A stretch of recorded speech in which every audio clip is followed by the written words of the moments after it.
ప్రభునందు ప్రియులరా, ఐగుప్తు అనే బానిస బ్రతుకు నుండి వారు వినిపించబడి కానానికి వెళ్ళాలంటే దేవుడు వారు పెడుతున్న నియమంలో ఒకానొక నియమం ఏమిటంటే పస్కా బలిని ఆచరించడం.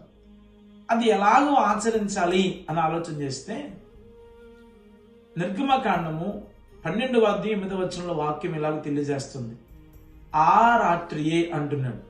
అని అర్థం ఏంటంటే, మీరు ఆ రాత్రి, ఏ రాత్రి అయితే మీరు బలిని వధించారో, ఏ రాత్రి అయితే కుటుంబంగా దాన్ని బలిగా మీరు వధించారో, గొర్రెపిల్లను వధించారో, మీ కొరకు గొర్రెపిల్లగా వధించబడినటువంటి ఆ మాంసముని ఏమాత్రం ఆలస్యం చేయక ఆ రాత్రి మీరు భుజించాలి.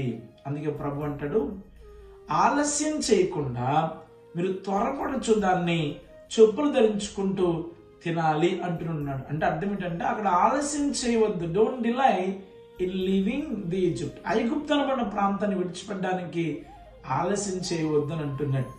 ఒక భక్తుడు ఇలాగ రాస్తాడు, for many people the rights are on Canaan but the lifes are in Egypt అంటాడు. అంటే చాలా మంది జీవితాలకు తమ యొక్క ఉద్దేశం అంతా, తమ ఆలోచన అంతా కానాని మీద ఉంటుందట, పరలోక రాజ్యం మీద ఉంటుందట, కానీ బుద్ధులు మాత్రం ఐగుప్తులో ఉంటాయట.